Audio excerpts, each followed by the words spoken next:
menjelaskan bagaimana sedikitnya pinjaman yang harus ditentukan di bagian ini. Bahkan dari apa yang ditemukan mungkin akan dapat diklaim sebagai orientasi umum adat. Pandangan tentang Muhammad secara eksklusif sebagai seorang pengkhotbah yang hanya mendapat campur tangan dalam masalah hukum pada kasus-kasus yang luar biasa dan tidak terbantahkan dalam pengetahuan tentang agama Islam.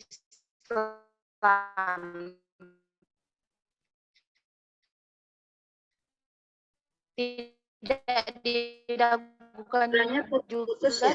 Kak Elis mungkin boleh off cam aja kali Kak. Sebagian hal disebabkan oleh Sinyalnya putus-putus Kak. Iya, di off cam aja. Religier sendiri yang menganggap dimensi sinyalnya putus-putus. Oke. Di off cam. Oke. Lancar ya. Oke. Tadi sampai mana ya?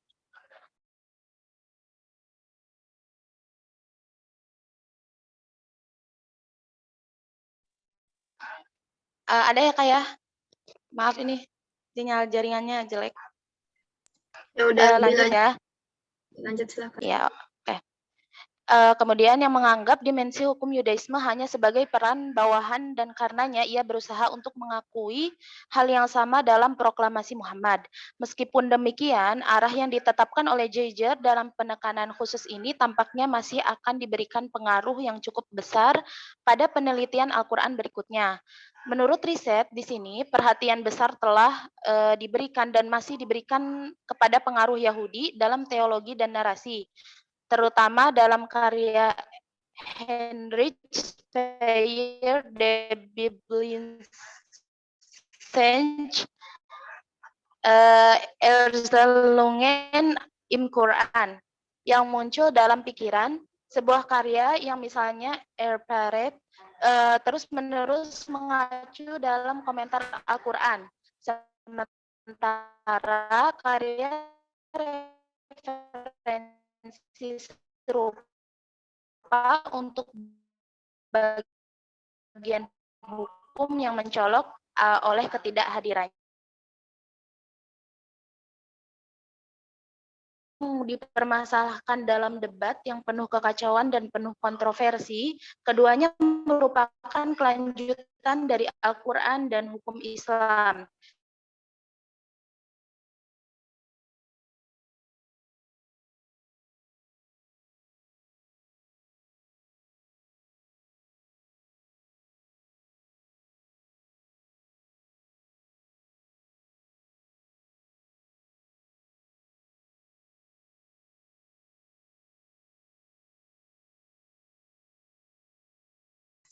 Halo, suaranya hilang ya?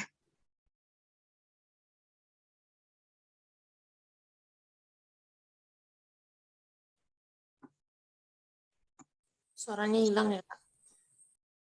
Hilang ya, oke.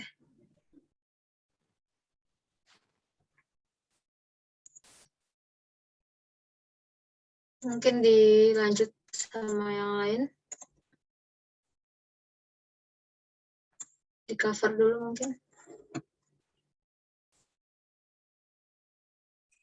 Oke, dilanjut aja bacaan Kak Deba ya. Kak Deba langsung aja. Kak Deba yang presentasi. Ini masih banyak nggak bagian ini?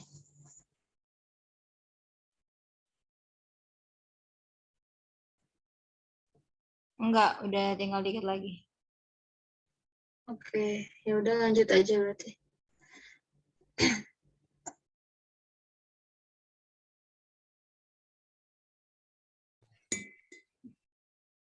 Halo Kak Deba. Kan Deba bacanya. Iya, betul. Oke. Sebentar. Sebelumnya kan yang Teh Elis perlu diingat bagaimanapun bahwa pada setiap pencarian kemungkinan merupakan pengaruh Yahudi, yakni dalam konsepsi hukum dan aturan dalam Al-Quran yang menyentuh kepada area yang sangat sensitif dari diskusi saat ini.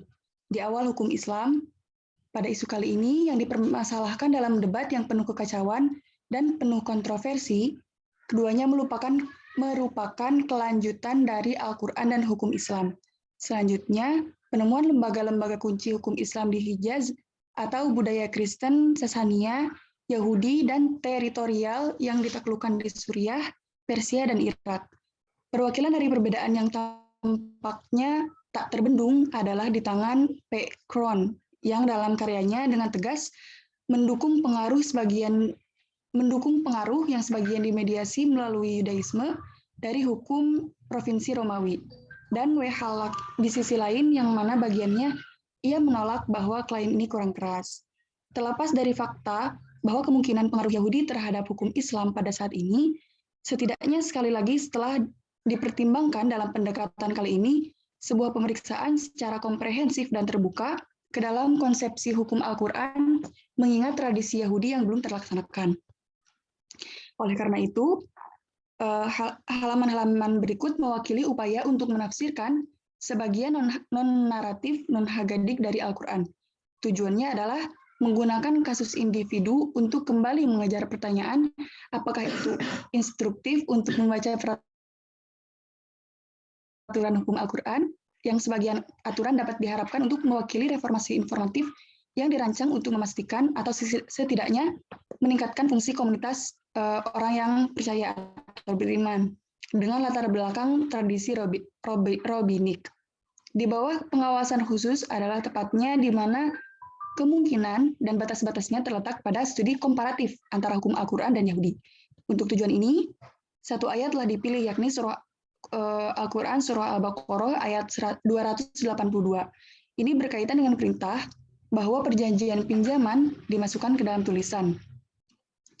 Sejauh yang saya lihat, berbeda dengan larangan Al-Quran tentang kepentingan, yakni surah Al-Baqarah ayat 275-279, surah Al-Imran ayat 130, surah An-Nisa ayat 161, dan surah Ar-Rum ayat 39. Ayat ini tidak pernah dibahas dalam konteks kemungkinan infusi dengan pengaruh Yahudi, dan di luar konteks hukum komparatif itu belum menjadi pusat kepentingan ilmiah. Namun, sebelum memulai interpretasi ayat Al-Quran, beberapa kualifikasi dan masalah perlu digambarkan dan dibicarakan yang muncul ketika membandingkan hukum Al-Quran dan Yahudi rabbinik. Bahkan jika seseorang berasal dari asumsi bahwa seperti dalam kasus ini, perintah penulisan dalam Al-Quran mungkin berasal dari pengaruh eksternal. Bahkan dengan pinjaman Al-Quran objektif dari konteks budaya di luar semenanjung Arab. Tetap dipertanyakan apakah perintah penulisan itu disebabkan oleh pengaruh Helenistik Romawi, Suriah Kristen, Persia, atau Yahudi.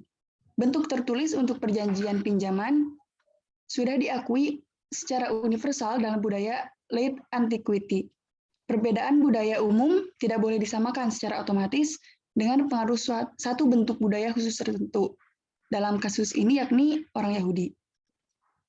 Yang kedua, masalah lebih lanjut muncul ketika seseorang mempertimbangkan bagaimana penelitian sebelumnya, misalnya penelitian oleh Ashar Gulak, telah menetapkan bahwa tidak ada hukum dokumen Yahudi dalam arti yang tepat, tetapi Yudaisme rabbinik pada dasarnya juga mengadopsi dan mengadaptasi model Yunani Romawi.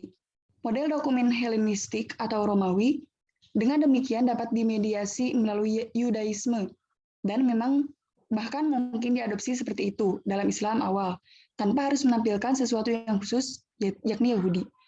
Yang ketiga, ini juga diperumit oleh fakta bahwa penelitian yang lebih baru tentang dokumen-dokumen Yahudi dari abad kedua telah menunjukkan betapa beragam kontrak Yahudi. Ini mengungkapkan bahwa materi komparatif utama kami, yakni Yudaisme rabbinik dan norma-norma yang diwakilinya, hanya mencerminkan satu posisi Yahudi pada periode ini. Masalah ini menjadi semakin penting karena seseorang menganggap bahwa kita hampir tidak tahu jenis Yudaisme mana yang diwakili oleh suku-suku Yahudi di Madinah. Masalah yang juga berkaitan dengan analisis pengaruh di bidang Haggadah. Yang keempat, akhirnya, tidak boleh diabaikan bahwa kita tidak memiliki bukti langsung kontrak pinjaman rabbinik yang dengannya kita dapat membandingkan Al-Quran. Sementara dokumen-dokumen Yahudi asli dari periode awal, terutama sampai abad kedua dan ketiga Masehi telah dipertahankan, baik teks lengkap dari kontrak pinjaman atau prosedur untuk penyusunannya dijelaskan dalam literatur rabbinik itu sendiri. Selain itu, tidak ada dokumen asli sama sekali. Oleh karena itu, kita harus merekonstruksi informasi yang diperlukan dari berbagai pernyataan yang diperoleh dari literatur rabbinik. Namun demikian, di sini upaya akan dilakukan untuk menafsirkan persyaratan tertulis yang ditetapkan dalam Al-Quran. Surah Al-Baqarah ayat 282 dalam menerangkan tradisi rabbinik. Karena ayat ini adalah jaringan yang kompleks dari aturan yang berbeda. Teks surah Al-Baqarah ayat 282 akan dibagi lagi. Anda yang percaya ketika Anda mengontrak hutang atau dain untuk jangka waktu yang dinyatakan, menuliskannya secara tertulis.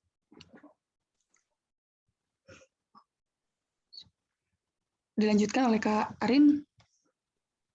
Selanjutnya akan saya lanjutkan.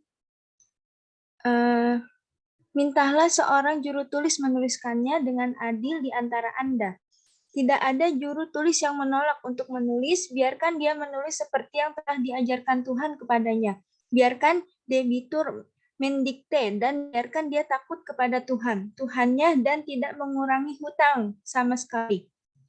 Jika debitur itu lemah akal atau tidak mampu mendikte, maka hendaklah walinya mendikte dengan adil. Panggil 2 orang sebagai saksi. Jika tidak ada 2 orang laki-laki, maka panggillah seorang laki-laki dan 2 perempuan dari orang-orang yang Anda setujui sebagai saksi. Sehingga jika salah satu dari perempuan itu melupakan yang lain dapat mengingatkannya. Biarlah para saksi tidak menolak ketika mereka dipanggil. Janganlah meremehkan untuk mencatat utang, baik kecil maupun besar, beserta waktu jatuh temponya. Cara ini lebih adil di mata Tuhan, lebih dapat diandalkan sebagai kesaksian, dan lebih memungkinkan untuk mencegah timbulnya keraguan di antara Anda. Tetapi jika barang dagangan itu ada dan kamu menyerahkannya, maka tidak mengapa bagimu jika kamu tidak menuliskannya. Mintalah saksi hadir setiap kali Anda berdagang dengan Anda satu sama lain. Dan janganlah menyakiti juru tulis atau saksi, karena jika Anda menyebabkan mereka terluka, itu akan menjadi kejahatan di pihak Anda. Ingatlah Tuhan dan Dia akan mengajari Anda. Dia memiliki pengetahuan penuh tentang segalanya. Ayat tersebut dibuka dengan desakan umum untuk mencatat perjanjian pinjaman secara tertulis. Kemudian dilanjutkan dengan bagian teks pencatatan dan pembuktian melalui saksi. Bagian pertama dari ayat ini kemudian diakhiri dengan peringatan untuk tidak melupakan bentuk tertulis bahkan dengan transaksi bisnis kecil. Jelaslah bahwa tujuan keseluruhannya adalah untuk mencapai penerapan universal dari prinsip penulisan. Bagian berikut mewakili instruksi tambahan, misalnya sehubungan langsung dengan desakan untuk selalu menggunakan formulir tertulis, maka disahkan aturan yang memberikan pengecualian transaksi pinjaman tersebut dari formulir yang ditentukan ini. Samping itu, persyaratan itu dijalin ke dalam teks walaupun secara objektif tidak jelas mengapa bahwa pertukaran barang dagangan sederhana itu harus dikuatkan oleh saksi tanpa menyebutkan dokumen tertulis. Berbeda dengan ini, peringatan bahwa juru tulis dan saksi tidak dirugikan melalui tindakan mereka tampaknya merujuk kembali pada aturan yang ditetapkan di bagian pertama. Ayat tersebut diakhiri dengan peringatan untuk takut akan Tuhan dan referensi kepada Tuhan sebagai guru yang bijaksana yang mungkin sekali lagi mengambil bagian awal ayat. Tidak ada juru tulis yang menolak untuk menulis, biarkan dia menulis seperti Tuhan ajarkan kepadanya. Sedikit yang dikatakan tentang maksud, kesempatan, dan tujuan dari aturan ini, paling-paling jelas bahwa keraguan-raguan dalam transaksi pinjaman harus dicegah.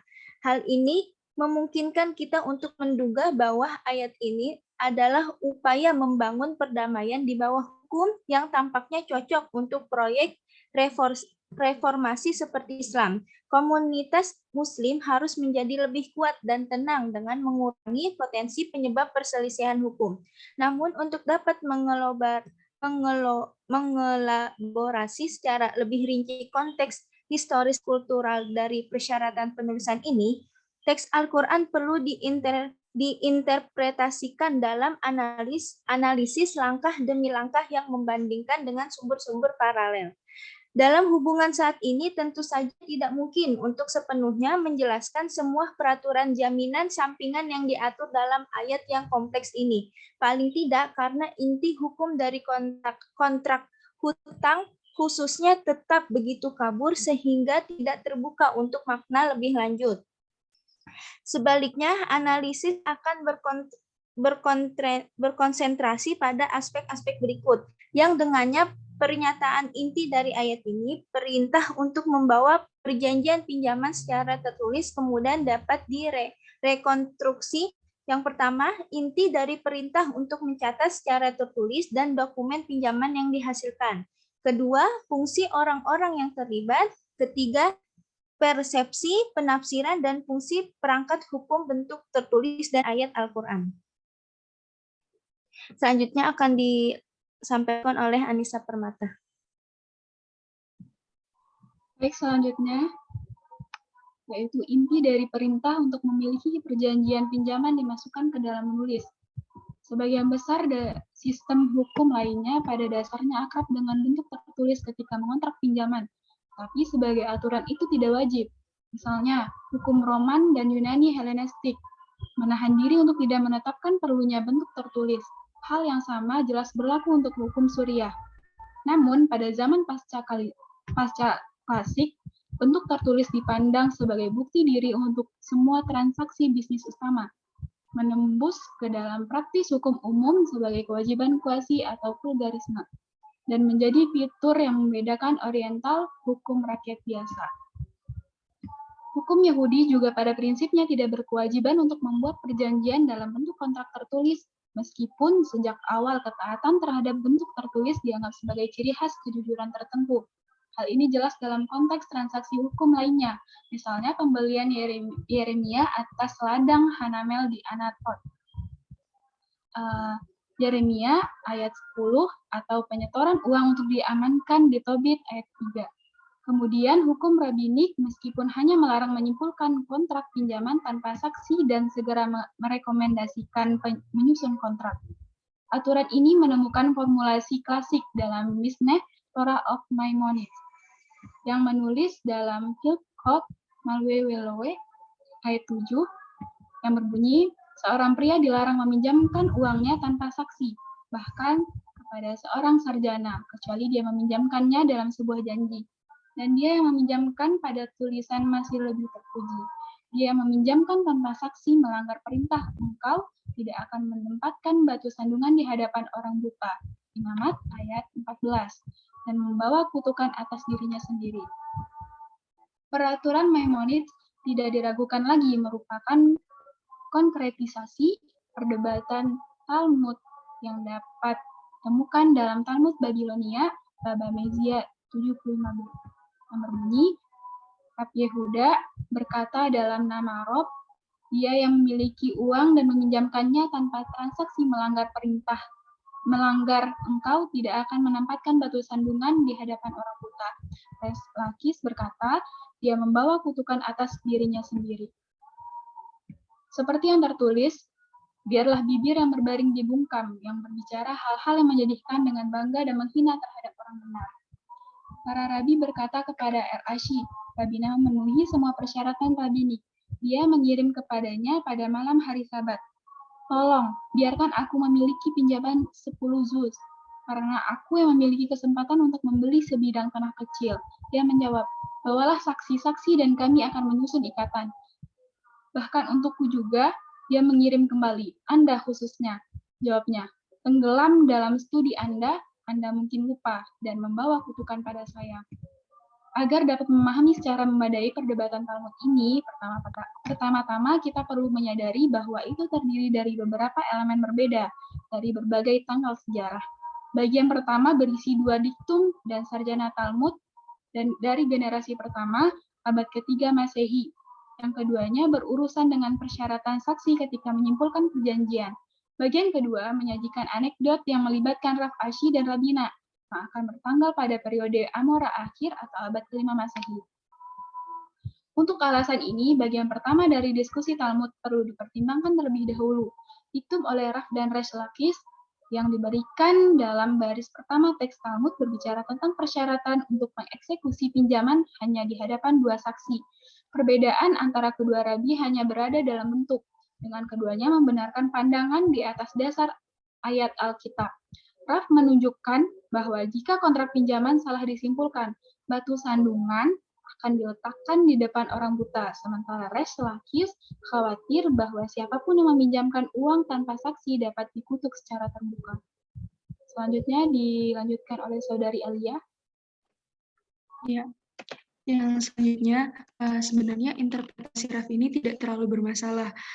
Yang dimasalahkan hanya kerapian pada ayat Imamat ayat 14 yang secara tegas melarang memberi seseorang tidak berbudi luhur dan taat hukum yang disebut buta dan kesempatan untuk berbuat dosa yang disebut untuk meletakkan batu sandungan di hadapan mereka. Nah, dalam pengertian ini, ketakutannya adalah bahwa setelah memberikan pinjaman tanpa kehadiran saksi, penerima pinjaman dapat memanfaatkan kesempatan kemudian hari secara tidak sah menyangkal penerima pinjaman dan dengan demikian membebaskan dirinya dari utang.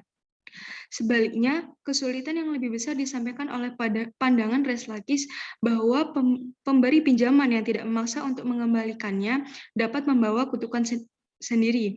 Ini bertentangan dengan perspektif yang jelas. Dialah yang mempertunjukkan dirinya pada bahaya bahwa pinjaman tidak akan dilunasi. Nah, untuk menjelaskan kesulitannya, editor ini berdiskusi dengan Talmudis yang menghasilkan bahwa penafsiran Imamat ayat 14 ini jelas-jelas tidak relevan, sehingga aturan saksi berlaku. Anekdot dimulai dengan guru memberitahu Raf'asy bahwa Rabbinik telah mematuhi semua aturan yang disampaikan oleh sebelumnya.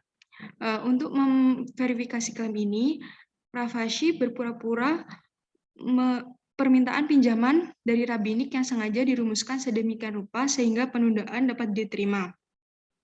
Raf'asy meminta pinjaman kepada Rabbinik sehingga yang dapat dengan cepat menyelesaikan pembelian sebidang tanah. Tetapi Rabbinik menolak untuk memenuhi permintaan ini, bersikeras pada ketaatan yang benar dari prosedur yang ditentukan. Tampak heran dengan perilaku Rabbinik, Raf'asy meminta penjelasan atas ketidakpercayaan yang jelas pada karakternya, sehingga tanggapan Rabbinik menyatakan bahwa Raf'asy begitu asyik mempelajari Taurat sehingga kecil kemungkinan dia akan melupakan pinjaman itu. Ketika Rabbinik dipaksa untuk meminta pinjaman setelah jangka waktu yang disepakati berakhir, dia tidak dapat menunjukkan bukti apapun, dan karena kelupaannya, Raf'asy menyangkal pernah menerima pinjaman tersebut, maka Rabbiniklah yang menanggung resiko bahwa publik tidak percaya padanya karena kejujuran Raf'asy yang terkenal dan dia akan dikutuk karena perilakunya. Yang luar biasa dari komposisi editorial ini adalah bahwa bagian kedua ini tidak hanya menginterpretasikan diksi sebelumnya tentang Resh Lakish, tetapi memperluas jangkauannya dengan menambahkan elemen lebih lanjut. Sedangkan di antara Amora awal tidak disebutkan kontrak pinjaman bentuk tertulis. Setidaknya tidak secara tegas Rabbinik menuntut secara eksplisit penarikan kontrak tertulis untuk menyertai kehadiran dua saksi. Meskipun berbentuk tertulis sejak dulu bukan merupakan syarat untuk memastikan keabsahan perjanjian pinjaman dan cukup jelas untuk dikuatkan oleh saksi. Tampaknya di antara para Rabi Babilonia abad ke-5 itu telah menjadikan elemen hukum yang mapan. Jika seseorang membandingkan status persyaratan tertulis untuk kontrak pinjaman dalam hukum Al-Quran, ini diatur yang ditetapkan pada surat Al-Baqarah ayat 282, maka kesan pertama, konsepsi hukumnya tidak berbeda. Pada dasarnya, ayat tersebut tidak memberikan makna hukum dari kontrak tertulis, tetapi jika seseorang mempertimbangkan rumusan teks, sama sekali tidak ada kata-kata yang diberikan mendukung asumsi bahwa Al-Quran menggadaikan pinjaman hanya kemudian mengikat secara hukum ketika tertulis dari yang diamati. Dilihat dari keseluruhan kata-katanya, harus diasumsikan bahwa dokumen pinjaman yang diperlukan di sini seharusnya menjadi apa yang secara umum dicarikan sebagai alat bukti. Adalah dokumen yang dapat hanya kemudian berfungsi sebagai bukti ketika perselisihan muncul tentang pinjaman di kemudian hari, sebagai sarana untuk membuktikan bahwa pinjaman memang diberikan. Nah, namun hal ini menimbulkan masalah untuk menafsirkan teks Al-Quran dari perspektif hukum, yakni ayat tersebut menuntut sesuatu yang secara objektif tidak diperlukan untuk menjadi transaksi yang sah secara hukum. Dengan kata lain, jika dilihat secara kasar, ayat Al-Quran menetapkan konsepsi di mana hubungan antara pemberi pinjaman dan penghutang juga mengikat ketika tidak dibuat kontrak tertulis. Al-Quran dengan demikian menuntut di sini sesuatu dalam bentuk kewajiban kategoris yang dilihat secara ketat dari segi hukum, tidak dimaksudkan sebagai mengikat.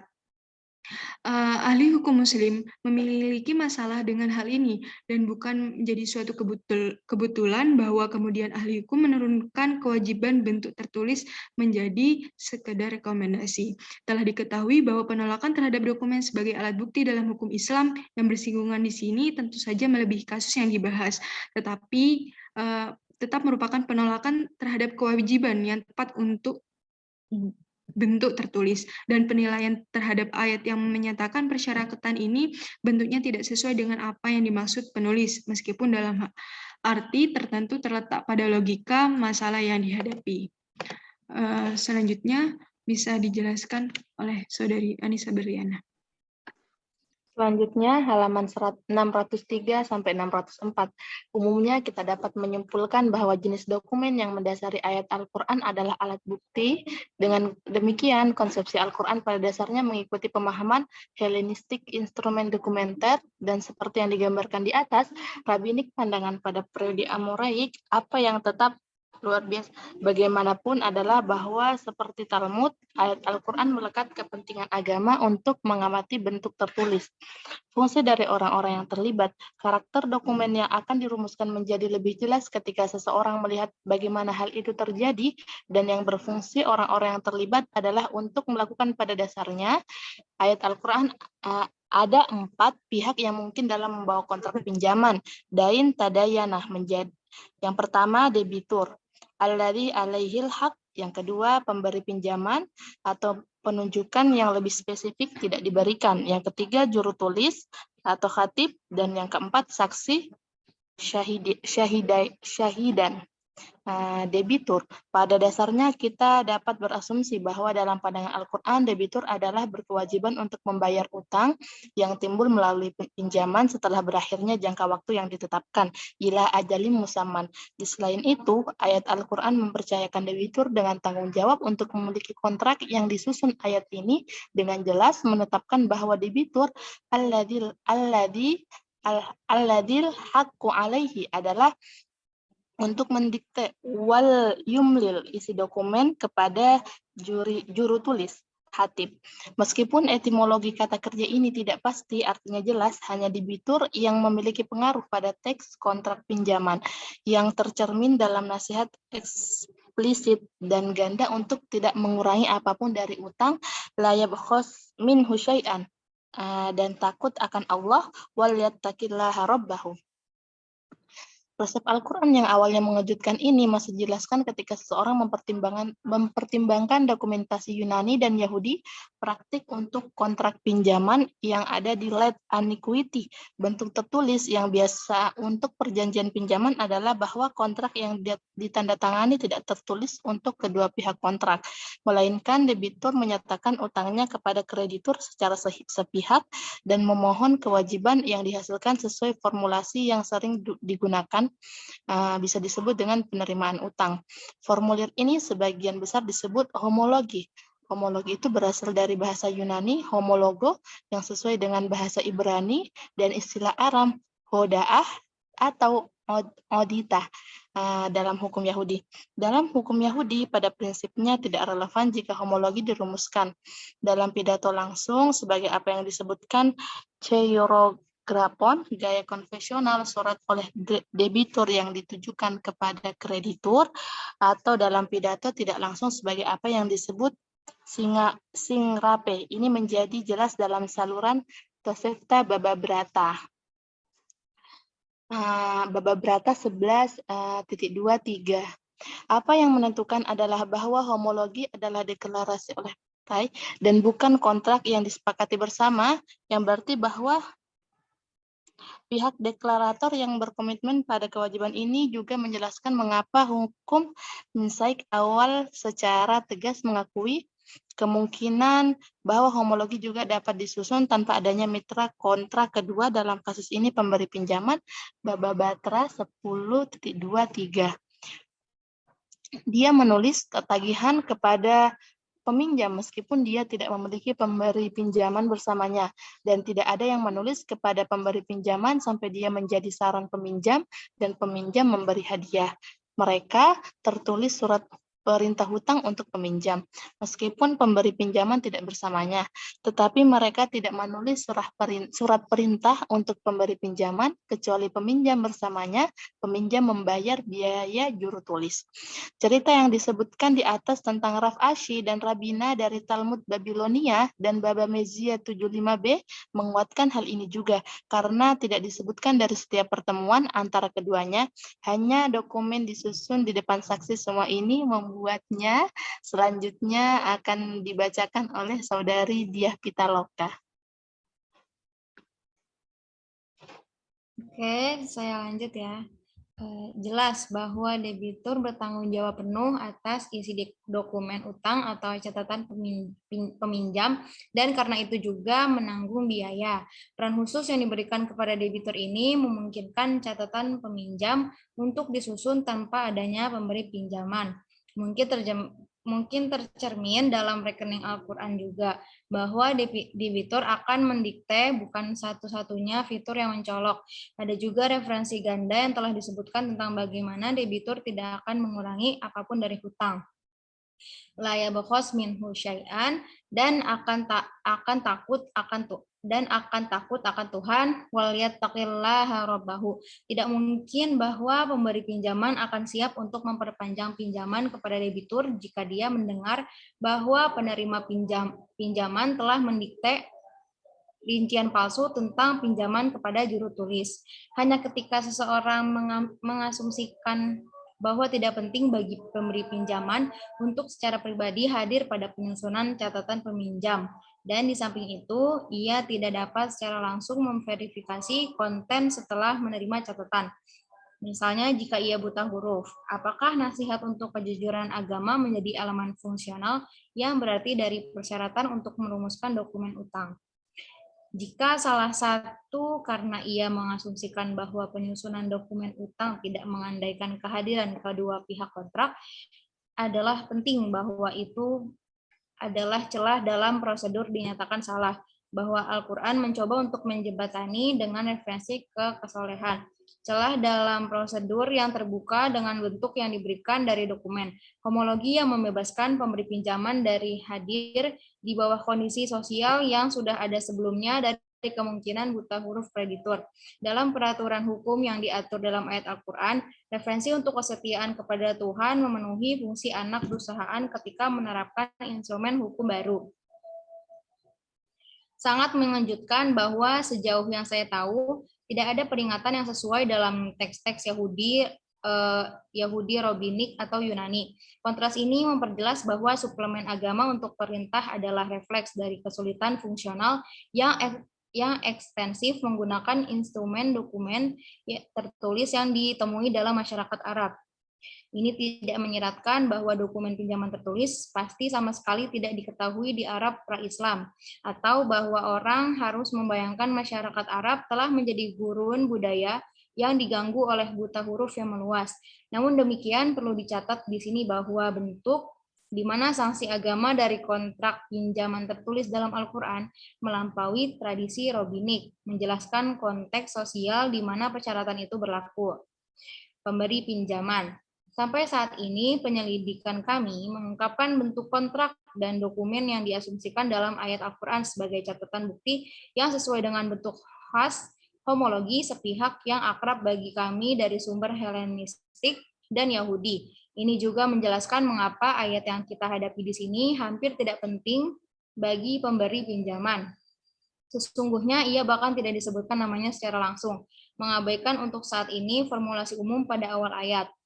Ido tadayantum bidainin. Ketika Anda kontrak ulang, ia tidak diberi tugas untuk prosedur yang benar dalam membuat kontrak pinjaman. Keheningan ayat Al-Quran atas pemberi pinjaman dengan demikian merupakan bayangan cermin dari superfluitas umumnya sehubungan dengan persyaratan untuk memiliki perjanjian yang dimaksudkan ke dalam tulisan.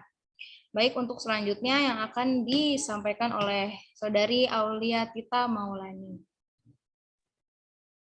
Baiklah, selanjutnya halaman 607 sampai 608, perintah menulis perjanjian pinjaman. Saksi-saksi, homologi adalah salah satu bentuk paling luas yang digunakan untuk dokumen Yunani di akhir zaman, yang disebut keurograpon, yang merupakan bahasa Yunani atau kontrak tangan yang sebagian besar dikonvensional secara gaya menjadi huruf. Menjadi yang paling umum dari era Bizantium. Itu sangat mudah ditangani karena tidak memerlukan saksi dan dengan demikian perlu ditulis dan ditandatangani oleh orang yang berhutang saja atau jika perlu juru tulis. Hal ini mencolok. Bagaimanapun bahwa berbeda dengan akta naskah ini, saksi secara tegas disebutkan dalam ayat Al-Quran sebagai komponen yang sangat diperlukan dalam perumusan dokumen pinjaman yang sah. Berkenaan dengan fungsi para saksi ini dan berdasarkan analisis kami sampai saat ini, satu-satunya peran mereka mungkin adalah bersaksi tentang pernyataan yang dibuat dan ditulis oleh orang yang berhutang, tetapi tidak untuk tindakan yang membentuk hubungan penyerahan pinjaman yang kemungkinan besar tidak mereka hadiri. Adapun rinciannya, ayat Al-Quran meninggalkan kita umumnya dalam kegelapan, sehingga hanya dapat diasumsikan bahwa para saksi harus bersaksi untuk pernyataan orang yang berhutang. Meskipun demikian, itu adalah karakteristik untuk peraturan Al-Quran bahwa tepat dua saksi harus hadir pada saat penyusunan dokumen. Masih belum jelas apakah penghutang harus menandatangani dokumen juga. Ketidakpastian lain adalah apakah dokumen harus mencantumkan nama juru tulis. Dengan demikian, ketentuan Al-Quran tentang jumlah saksi tidak ada dalam sumber-sumber Yunani dan Romawi. Selain itu, perlu dikatakan bahwa aturan ini yang diangkat ke aturan umum dalam hukum Islam dapat ditemukan hanya dalam Al-Quran. Satu-satunya pernyataan lain tentang aturan saksi dalam Al-Quran menetapkan bahwa 4 saksi harus hadir ketika berhadapan dengan perzinahan, yaitu dalam Quran Surat 4 ayat 14 dan Quran Surat 24 ayat 4.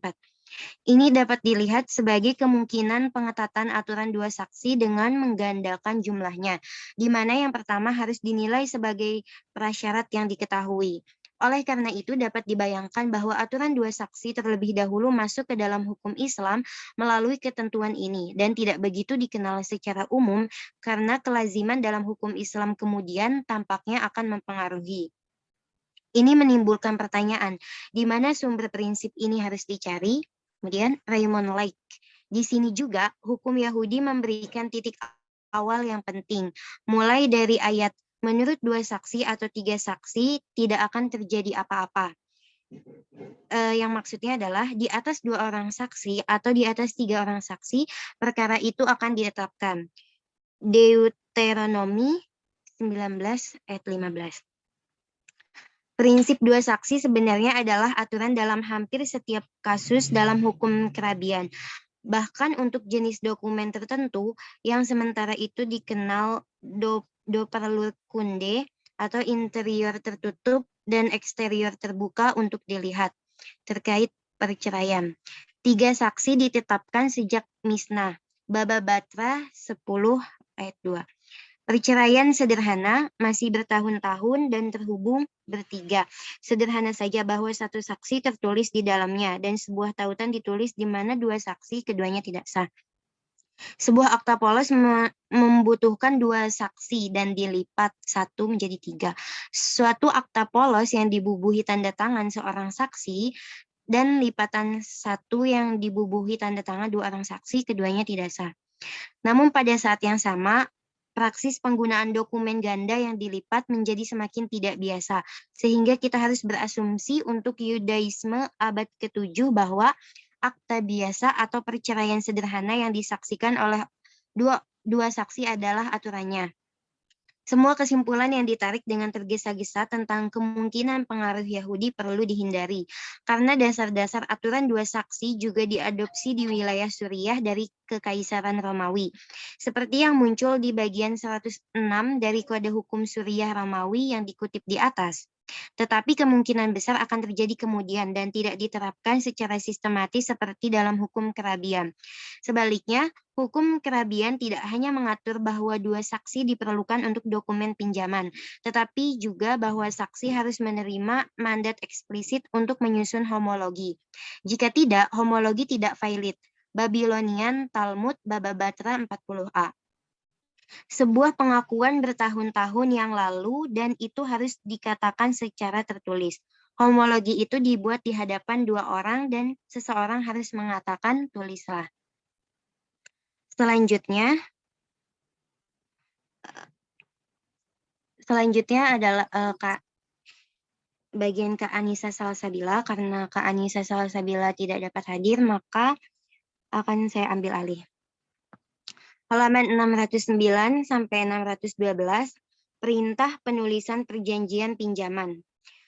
Meringkas hal tersebut, menjadi jelas bahwa jenis dokumen yang menjadi dasar baik pinjaman kerabian rendah maupun ayat Al-Quran merupakan homologi dua saksi yang mengikat, yang dalam bentuk ini tidak dikenal dalam hukum Yunani, Romawi, atau Suriah.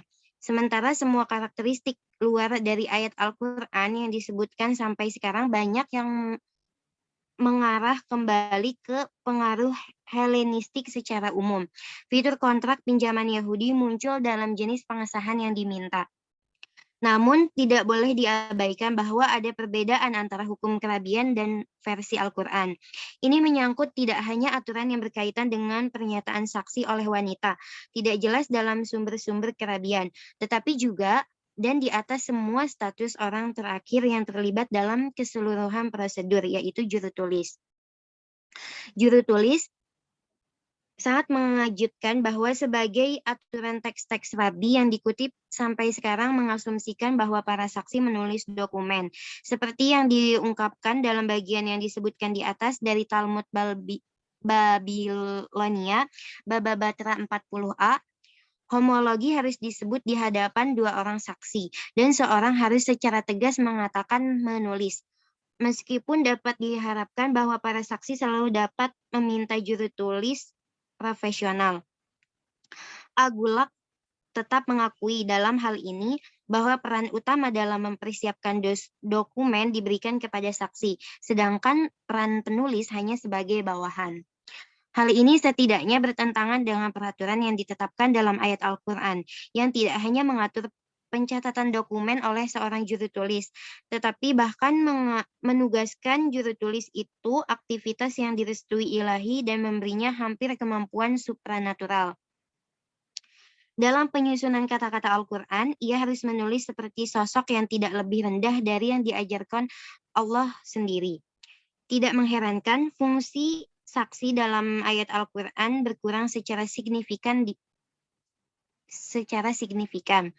Dalam menafsirkan temuan pendewaan aktivitas juru tulis ini, seseorang mungkin harus menahan godaan untuk melihat dalam penekanan khusus itu suatu refleksi dari signifikansi hukumnya.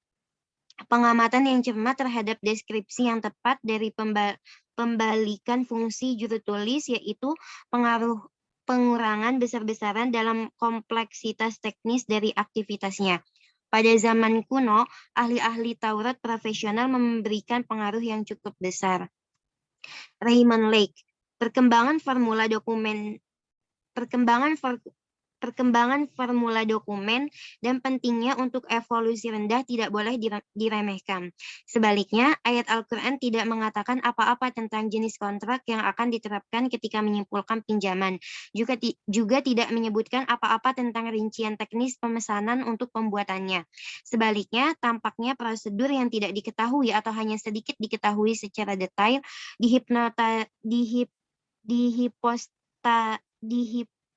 dihipostasikan oleh penulis teks secara keseluruhan. Dengan langkah ini, apa yang di tempat lain merupakan prasis dan teknik hukum konvensional digayakan dalam Al-Quran menjadi instruksi ilahi. Kemungkinan besar apa yang tercermin dalam bentuk presentasi ini adalah kompleksitas atau kesenjangan budaya. Tulisan dari yang telah lama menjadi hal yang biasa di daerah lain di Timur Tengah. Dengan demikian dalam Yudaisme ditemukan dan disakralkan sebagai sarana untuk menciptakan perdamaian hukum bagi umat Islam dan Al-Quran. Langkah ini memerlukan bantuan pada instrumen hukum yang sudah ada, karena Al-Quran tentu saja tidak membayangkan bentuk kontras tertulis yang baru, melainkan mengintegrasikan blok pengetahuan yang ada ke dalam tatanan hukum komunitas Muslim. Dengan demikian, penekanan khusus yang ditempatkan pada juru tulis tidak harus dilihat sebagai dari keahlian hukum, tetapi sebagai bentuk khusus dari persepsi dan representasi pemujaan untuk seni juru tulis. Dibandingkan dengan ini, peran khusus para saksi yang merupakan ciri-ciri pemrosesan teknis dari kontrak pinjaman Yahudi, tetapi tidak tersentuh oleh fungsi sebenarnya. Hal ini menunjukkan bahwa seperti halnya kesenjangan yang sudah muncul karena tidak adanya peminjam atau buta huruf, komponen sosiologis perlu diintegrasikan ke dalam setiap penafsiran ayat Al-Quran. Penggambaran Al-Quran tidak selalu sesuai dan objektif. Penekanan pada orang-orang yang terlibat dalam pembuatan dokumen pinjaman tertulis, tetapi mungkin muncul dari kondisi penunjukan kenabian dari instrumen hukum yang diadopsi. Perintah penulis perjanjian pinjaman. Rangkuman, analisis kami tentang struktur dasar Quran Surat Al-Baqarah ayat 282, serta fungsi mereka yang terlibat dalam kontrak perjanjian pinjaman, telah berusaha untuk mengkonstruksi esensi ketentuan Al-Quran dalam bentuk tertulis. Untuk mencapai hal ini, terbukti tidak perlu menelusuri secara rinci sebagai ketentuan hukum dari ayat yang memperluas dan mengubah aturan ini. Misalnya bentuk khusus hukum kesaksian Al-Quran, peringatan yang dikeluarkan untuk ahli-ahli Taurat, dan saksi untuk tidak menghadiri tugas mereka, mewakili mereka karena alasan apapun dianggap tidak mampu membuat kesepakatan. Pengecualian transaksi yang melibatkan barang dagangan yang beredar dari persyaratan tertulis. Batasnya ditempatkan pada persyaratan saat berpergian dalam Quran Surat Al-Baqarah ayat 283. Sebaliknya, dalam hal perintah untuk membuat perjanjian secara tertulis, kami dapat merangkum beberapa hasil yang telah mengidentifikasi kemungkinan dan batasan untuk membuat perbandingan antara hukum Al-Quran dan hukum kerabian. Pada dasarnya, analisis telah memperjelas bahwa untuk sebuah ayat non-agadah yang secara eksklusif membahas masalah hukum, seperti yang terkandung dalam Quran Surat Al-Baqarah ayat 282, perbandingan dengan hukum kerabian berpotensi produktif untuk memahami Al-Quran. Perspektif hukum perbandingan membantu kita untuk mengembangkan pertanyaan yang berharga untuk memahami teks. Namun, satu masalah yang tidak boleh dikacaukan dengan ini adalah ketergantungan historis. Sebanyak kejadian paralel dalam sumber-sumber Yahudi dan Al-Quran tampaknya menunjukkan adanya ketergantungan langsung. Pengaruh Yahudi tentu saja tidak boleh dilebih-lebihkan. Tradisi dokumen Yunani juga terbukti sesuai dengan konsepsi Al-Quran. Dari agreement pinjaman tertulis di banyak poin, namun demikian kami mampu menunjukkan bahwa tidak hanya sanksi agama dalam bentuk tertulis untuk perjanjian pinjaman, tetapi juga pengaturan khusus dokumen Al-Quran dalam praktik terkait dengan keterkaitan erat dengan model peran Yahudi. Dengan segala kehati-hatian, harus diperhitungkan bahwa dalam kasus ini Yudaisme telah mewariskan kepada Islam awal sebuah artefak budaya Helenistik yang umum, perjanjian pinjaman tertulis, dalam bentuk yang dibentuk secara khusus. Ini memperdalam pemahaman kita tentang persyaratan Al-Quran untuk menulis, seperti yang dapat tunjukkan sehubungan dengan seni juru tulis. Ayat Al-Quran yang dianalisis di sini mengandung sakralisasi khusus dan aktivitas profesional. Tanda yang jelas bahwa instrumen hukum belum menjadi benar-benar akrab diadopsi dalam proyek reformasi Islam. Meskipun adopsi ini dihadapkan dengan hambatan teknis dan bahkan mungkin budaya yang cukup besar. Pengamatan juga dilakukan secara tepat di mana aspek takut akan Tuhan dalam memastikan kebenaran pembuatan dokumen. Kedua kasus tersebut menunjukkan bahwa transisi kultural historis menjadi bentuk tertulis dalam menyelesaikan transaksi hukum jelas menghadirkan masalah yang cukup besar yang coba dipecahkan oleh Al-Quran dengan bantuan referensi transendental. Dengan cara ini, persyaratan tertulis untuk perjanjian pinjaman terbukti menjadi studi khusus untuk bentuk di mana inovasi dari budaya sekitarnya diadaptasi dan disetujui secara agama pada awal Islam, sehingga mereka bisa menjadi bahan bangunan bagi reorganisasi umat Islam. Selanjutnya bisa dilanjutkan oleh kelompok 11. Oke, sebentar. Kelompok 11 ada berapa orang?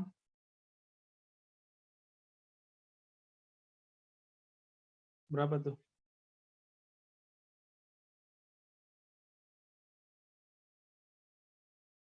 Halo? Ada 8 orang, Pak. 8 orang ya? Oke, sebentar. Ini penting nih. Tapi nggak tahu nih, masih sempat kan ya? Islam in Arabian context. Kita lihat waktunya nanti ya. Oke, ini menarik. Kesimpulan dia juga oke. Jadi Sherry-Moon Lee dia mencoba menjelaskan adakah benarkah asumsi seperti Nolde orang-orang sebelum para revisionis ini menulis bahwa Al-Quran dipengaruhi oleh hukum-hukum Yahudi gitu. Nah, ini dia pertanyakan ya. Ini dia coba pertanyakan. Nah, maka diambil ini cara orang Barat neliti ya. Jadi Anda boleh ikutin model-model begini.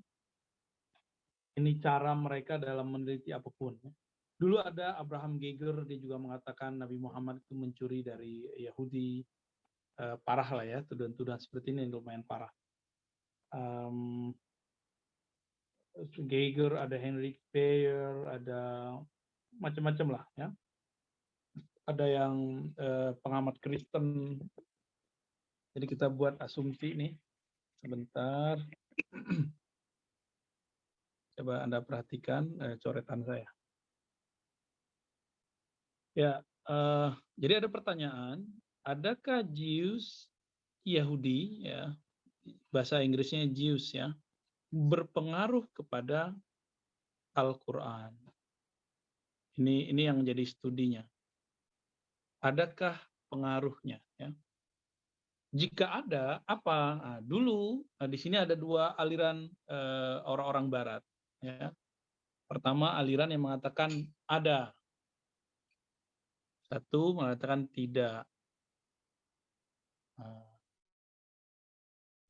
Si Raymond Leigh saya pendek menjadi ini ya, menjadi LRL ya. Dia punya konfirmasi tersendiri. Yang bilang ada ini siapa? Namanya Geiger, Abraham Geiger. Geiger ya, si Geiger ini. Kalian tidak, rata-rata Muslim ya, orang-orang Islam. Kita kan nggak ada yang sepakat. Si Raymond, dia mencoba untuk meneliti ada atau tidak. Apa kesimpulan dia? Ternyata pandangan Abraham Geiger itu berlebihan. Dia nggak sepakat. Jadi kata Geiger, nggak benar itu. Apa kata Raymond? Why? Nah, karena sebelum Yahudi sudah ada namanya Hellenism. Hellenis itu pertukaran budaya di mana-mana. Dan ternyata sudah ada di Romawi, di Syria, di Babilonia, sudah ada orang yang mengadopsi itu. Dan fakta menarik yang ditemukan, ini kita buat garis tengah ya, ini Islam, Nabi Muhammad, Islam. Nah, orang Arab, kita sebut Arab ya, Arab pra-Islam, ini pra-Islam nih, belum kenal satupun dengan tradisi ini. Jadi tidak ada tradisi apa. Nah, yang diambil kasus adalah surat Quran, surat 2 ayat 282, the longest Quran, longest verse in the Quran ya, ayat terpanjang di Quran. Ini contoh kasusnya. Maka ini kemudian dikomparasikan dengan teks-teks Yahudi, dengan teks-teks yang ada di Romawi dan segala macam. Nah, di Arab nggak ada. Yang ada di mana? Ternyata di Yahudi ada, Jews ada, ya, Jews ada. Di mana lagi ada? Di kalangan saya kecilin dulu ya. Ini pra-Islam. Di kalangan Romawi ada. Romawi sudah ada. Apa itu yang ada dalam bab ini? Itu dokumentasi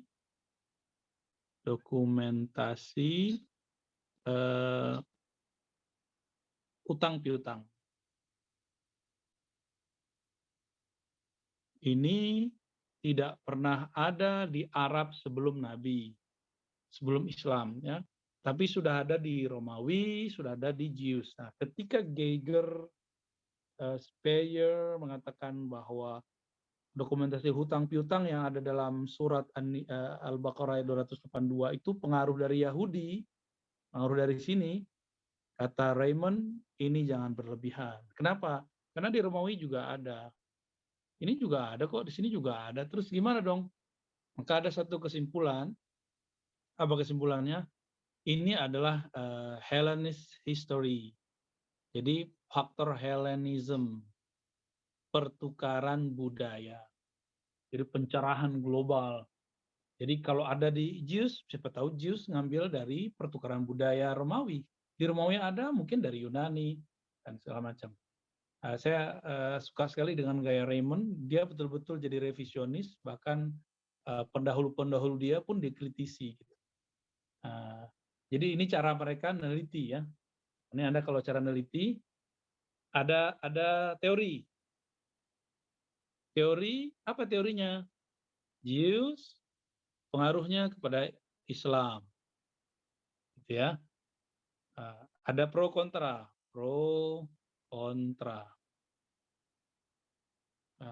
Apa yang diprokontrakan? Maka harus Anda mempunyai bahannya, data. Apa datanya? Surah 2 ayat 282. Apa isinya? Tentang dokumentasi. Nah, maka dokumentasi ini dikomparasikan ya, ada komparasi data, dibuat, oh banyak sekali. Hasilnya yang ini dipertanyakan, si Jews ini dipertanyakan, ternyata it's not true, ini tidak benar. Ini menarik metode dari si Raymond, dan saya suka cara-cara mereka, dan ini perlu kita tiru ya, model-model ini. Oke, kelompok berikut itu berapa halaman? Berapa, Ziza? Bentar Pak, saya lihat dulu.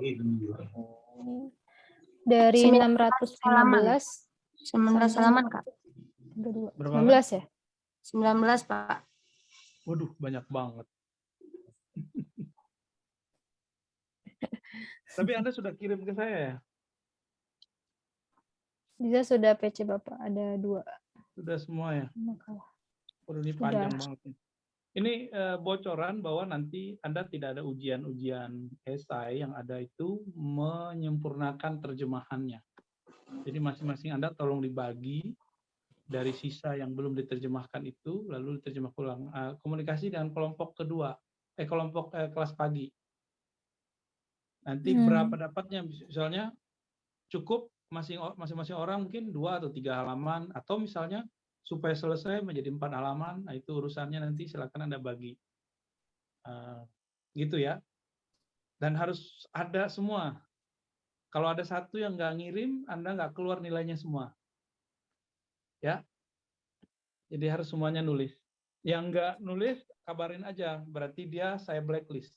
Jadi kalau Anda mau di blacklist, silakan tidak menulis tugas akhir. Jadi tugas akhirnya bukan ujian, saya nggak suka ujian-ujian esai karena itu kayak anak SD, SMP, SMA lah.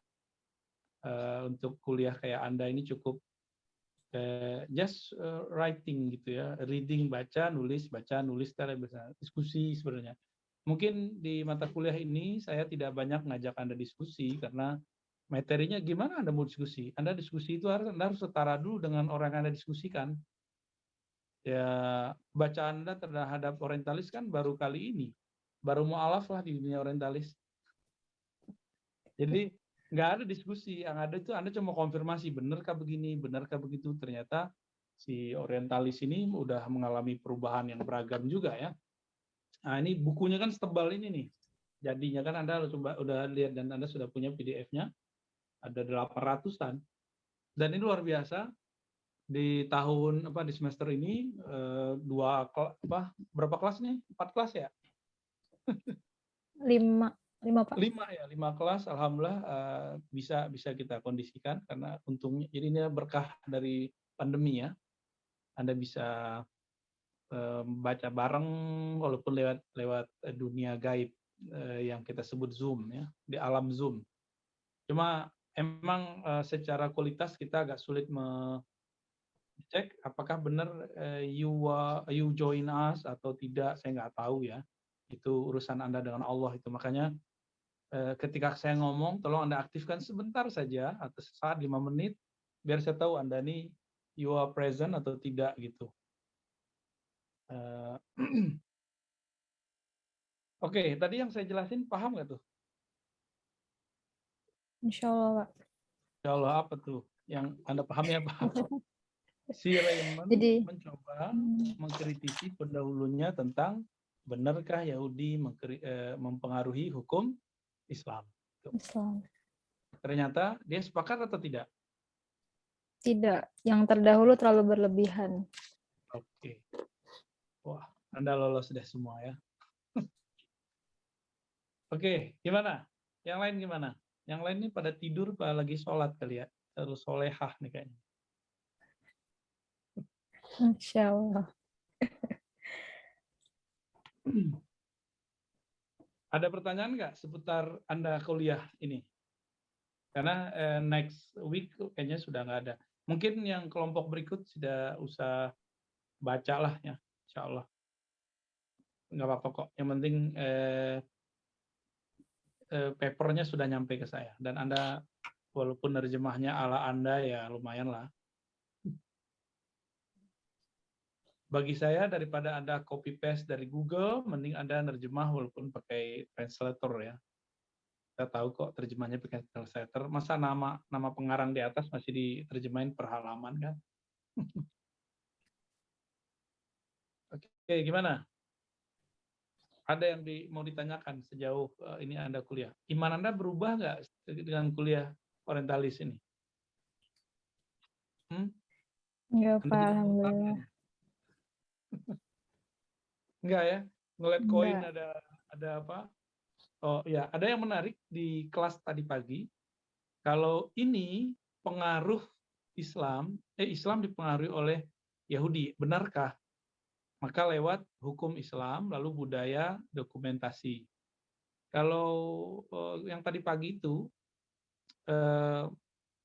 pengaruh global kepada Islam lewat jalur koin. Jadi history of religion, sejarah suatu agama berdasarkan koin. Jadi ternyata koin pra-Islam tuh aneh-aneh, pasti ada salibnya. Lalu ada koin setelah Islam masuk, itu ada masa transisi. Di masa Islam pun juga ada pecah, ada kelompok Khawarij, mereka buat koin sendiri yang koinnya agak unik. Nah, gerakan-gerakan itulah yang muncul sekarang di kawan-kawan yang mau menghidupkan dinar, dirham, tapi tidak berdasarkan kekuatan hukum yang kuat. Ini juga terjadi sekarang ya. Berarti buat negara dalam negara. Nabi itu ternyata juga mengadopsi dinar dirham dari Romawi Persia. Jadi Nabi tidak memproduksi dinar dirham sendiri. Itu yang menarik dari sejarah yang tadi pagi. Jadi Nabi mengadopsi lagi-lagi Hellenis, pencerahan global, pertukaran budaya yang pernah terjadi sebelum Nabi Muhammad SAW hadir ya. Jadi Nabi sendiri orangnya sangat terbuka, sangat open mind, beda dengan kelompok-kelompok sekarang yang mengaku ikut Nabi tapi kemudian jadi super kolot, ingin mengembalikan dunia kepada 14 abad yang lalu. Itu hal-hal yang kalau Nabi sekarang hidup kayaknya Nabi juga nolak ya. Oke, barangkali Anda sudah paham lah ya, tapi seberapa paham wallahu a'lam bishawab. Oke, cukup Ziza, teman-teman yang lain. Oke, Ya. gimana? Nampaknya udah. Berarti ini yang kelompok berikutnya udah presentasi, Pak? Cukup. Sudah cukup ya. Just send your paper ya. Saya rasa cukup. Mungkin semester depan Anda masih ada kuliah dengan dosen yang lain, mungkin masih bisa ketemu ya. Kalau pandeminya nggak nakal. Semoga pandeminya tidur dulu, jadi Anda bisa kuliah lagi. Oke, nakhtatim bilhamdulillah wa sallallahu ala sayyidina Muhammad. Assalamualaikum warahmatullahi wabarakatuh.